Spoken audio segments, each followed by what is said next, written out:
सत्य कथा, पुरुषार्थ कथा,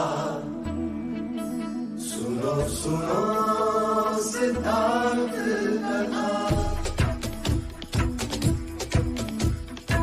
सत्य कथा,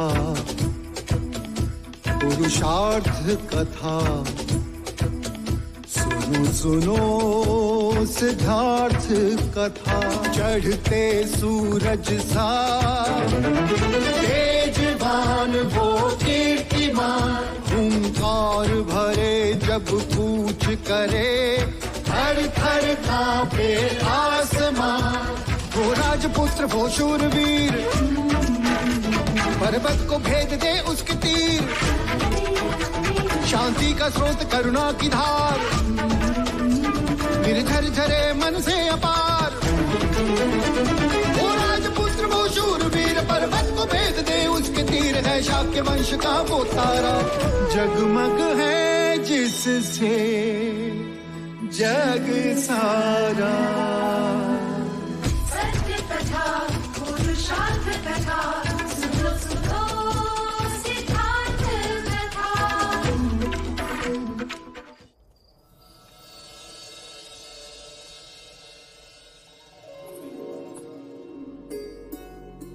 आज मानो लग रहा है कि यज्ञ सफल हुआ। आज कपिल वस्तु की आंखों में मैंने भावी सम्राट की छवि देख ली। प्रजा, तथास्तु। सच, आज का दिन बहुत ही शुभ है।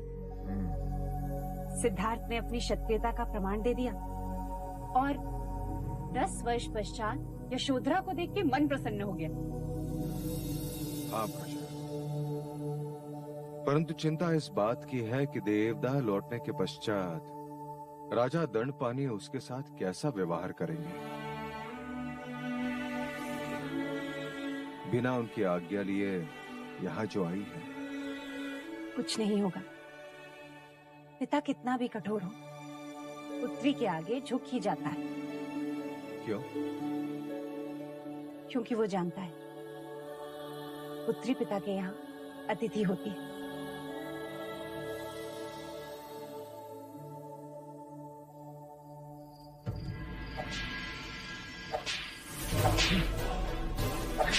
छोड़ो, छोड़ो देवदत्त, छोड़ो। ये क्या है? छोड़ो, छोड़ो देवदत्त, छोड़ो। ये क्या कर रही है? ये सब क्या है देवदत्त? एक पराजित योद्धा को दंड दे रहा हूँ। अपने मरते हुए अहंकार को जीवित रखने का प्रयत्न कर रहा हूँ।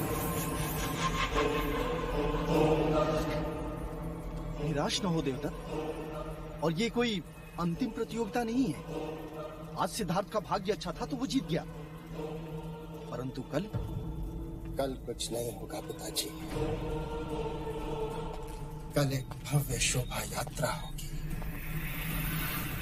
सब कुमारों के साथ मैं भी अश्व पर होऊंगा और रथ पे सवार होंगे युवराज सिद्धार्थ गौतम, और सब तरफ मेरी पराजय का शंखनाद होगा और कुछ नहीं। हृदय छोटा ना करो पुत्र, तुम्हारी पराजय में भी तुम्हारी विजय है। देने को आश्वासन अच्छा है पिताजी, किंतु इसमें मेरी कोई आस्था नहीं।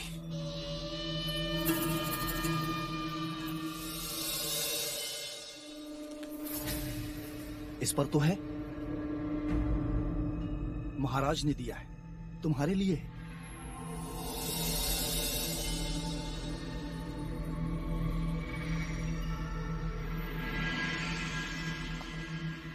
संगीत उत्सव में तो तुम आए नहीं, परंतु महाराज ने मुझे स्वयं बुलाकर कहा कि मैं जानता हूं देवदत्त निराश होगा।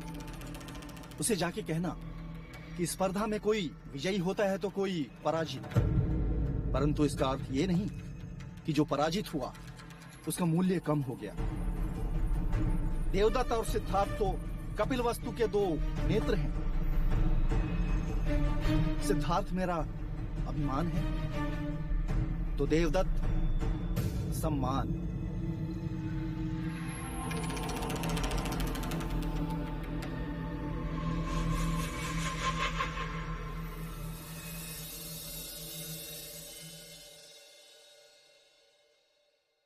मुझे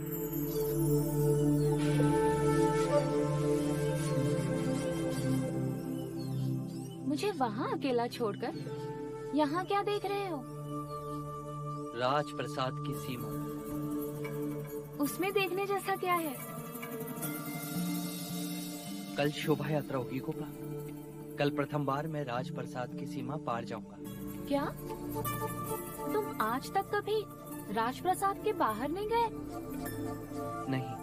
अर्थात राजप्रसाद के बाहर की सृष्टि के बारे में तुम जानते ही नहीं? जानता हूँ ना, गुरुओं से, वेदों से, उपनिषदों से, अतीत की कहानियों से, मन की आंखों से इस खूबसूरत सृष्टि को देखा है मैंने। पर कल प्रत्यक्ष अनुभव होगा। कल प्रथम बार नगर के द्वार मेरे लिए खुलेंगे। कल मैं अपनी प्रजा से मिलूंगा। मैं भी तुम्हारे साथ चलूंगी। अतिथि देवो भव।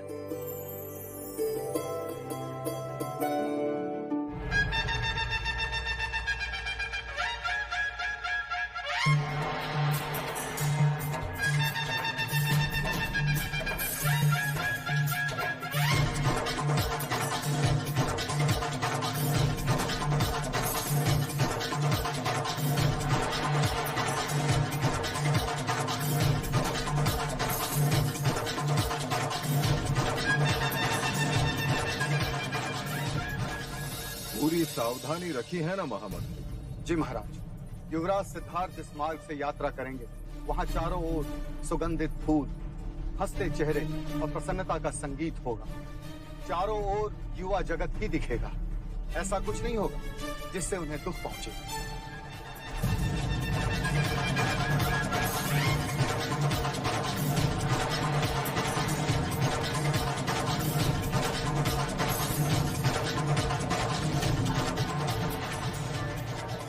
युवराज, जब आप महाराज बने तो मुझे अपना रक्षक बना लेना। सुना है कपिल वस्तु के लोग तुरंत अपने हृदय में किसी को नहीं बसाते, पर तुम तो अभी से इनके हृदय पर राज कर रहे हो।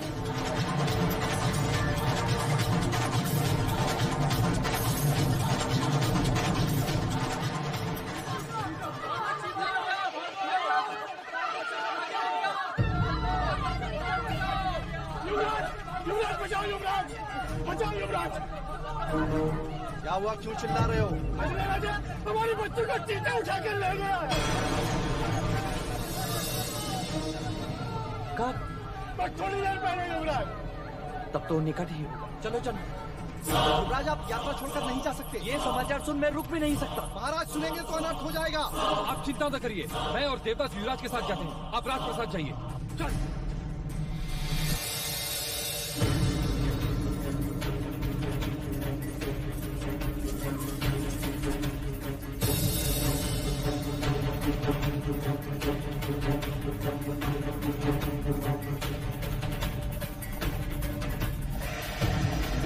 क्या चीते यहाँ अधिकांश देखे जाते हैं? नहीं युवराज, कुछ ही दिन हुए जंगल में आग लगी थी, तब चीते बस्ती की ओर आ गए।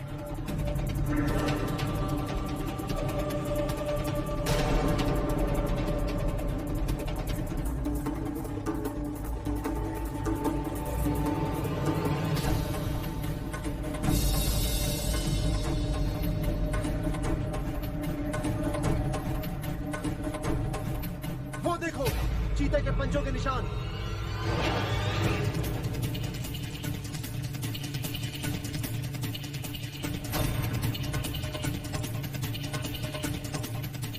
पंजों के चिन्ह पूरब दिशा की ओर जा रहे हैं। चलो।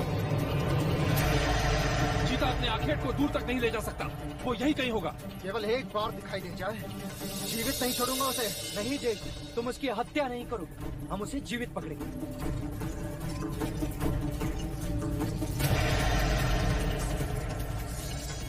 सुना? बच्चे की रोने की ध्वनि वहाँ झाड़ियों से आ रही है।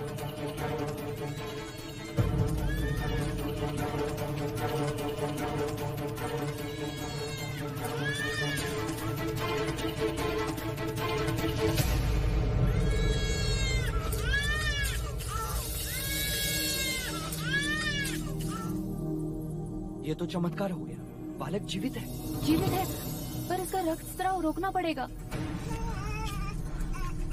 इसे तुरंत ही वैदराज के पास पहुंचाना होगा। यशोधरा ठीक कहती है अनुज, तुम बच्चे को लेकर तुरंत निकलो। चीता अपना आखेट खोजता हुआ यहाँ अवश्य आएगा। आज मेरे हाथों उसकी मृत्यु नहीं जे,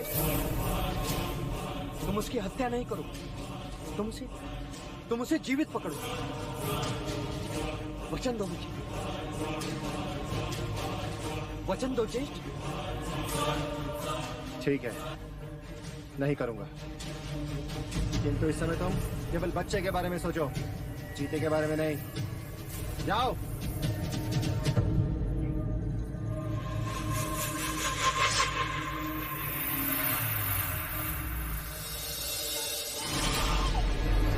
वैदराज को बुलाइए।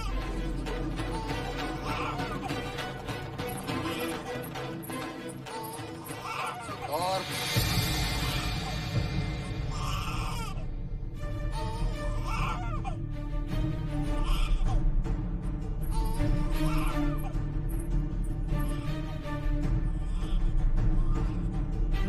तुम्हें इस बच्चे को यहाँ लाने की कोई आवश्यकता नहीं थी। किसी सैनिक के हाथों भेज दिया होता। बच्चे को घायल देख मैं अपने आप को रोक ना सका पिताजी। परंतु लोग क्या कहेंगे? प्रजा एक पराक्रमी राजा चाहती है, दयावान नहीं। प्रथम तो तुम्हें शोभा यात्रा छोड़कर जाना नहीं चाहिए था। यदि गए तो चीते के अखेट पर जाए। इस बच्चे को यहाँ लाने की क्या आवश्यकता थी? एक भावी सम्राट को हर शख्स अपनी छवि का ध्यान रखना चाहिए युवराज। प्रणाम महाराज।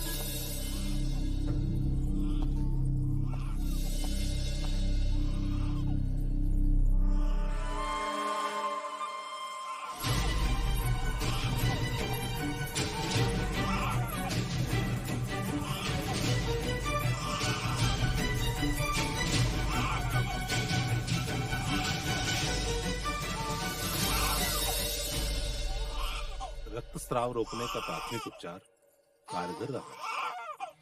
किसने किया? यशोधरा ने। ईश्वर की कृपा से बहुत साधारण घाव आए हैं, शीघ्र ठीक हो।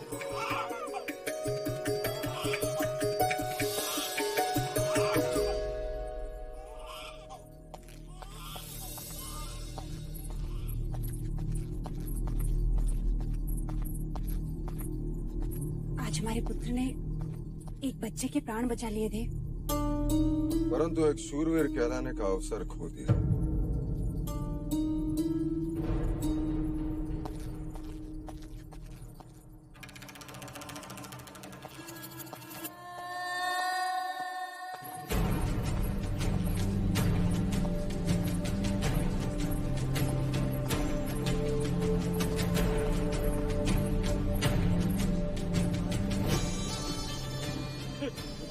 आप जैसे युवराज पाकर धन्य हो गए युवराज, हम धन्य हो गए युवराज, धन्य हो गए।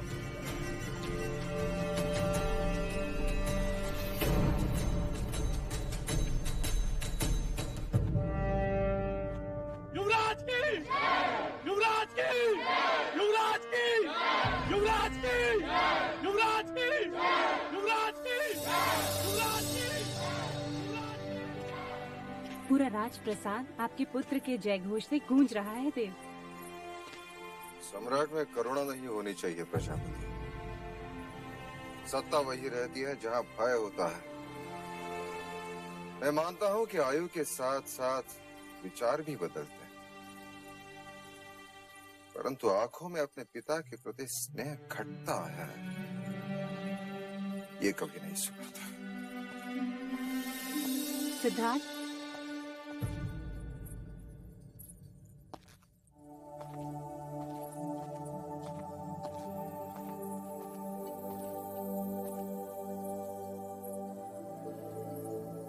तुम अपने पिता से कितना स्नेह करते हो?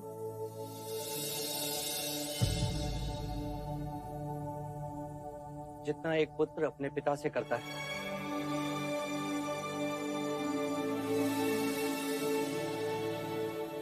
तुम उनके लिए क्या कर सकते हो?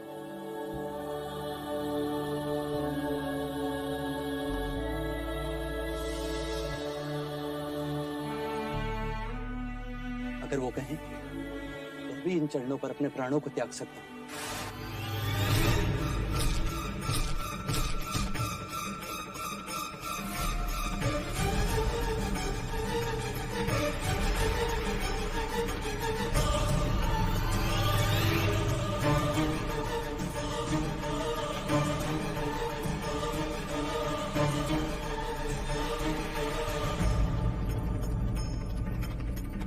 ये क्या है देवदत्त?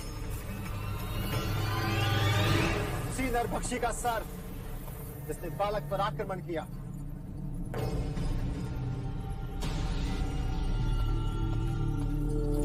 ये तुमने क्या किया जिष्ट? तुमने मुझे वचन दिया था ना कि तुम इसकी हत्या नहीं करोगे।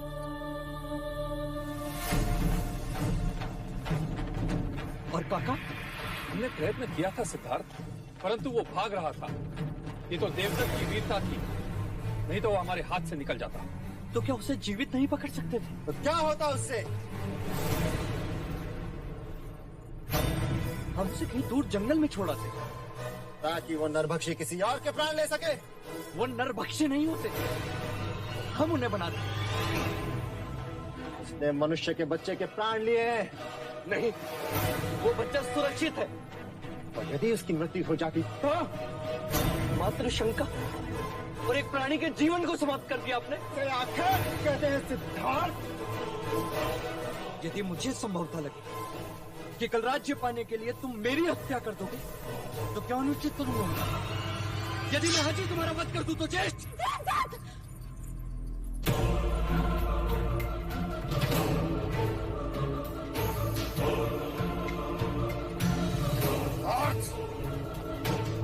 अपने ज्येष्ठा से ऐसी बात नहीं करते। तलवार फेंक दो।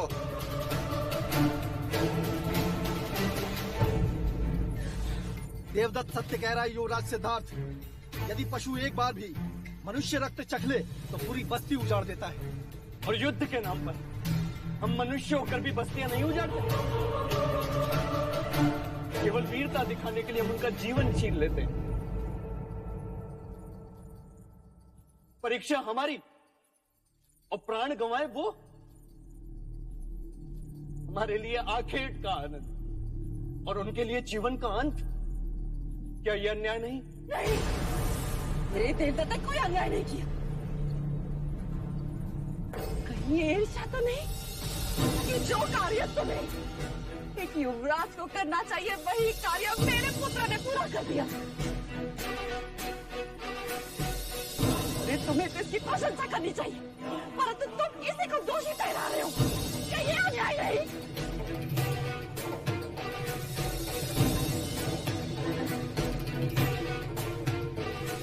और तलवार फेंक दो। यहाँ से अभी के अभी चले जाओ।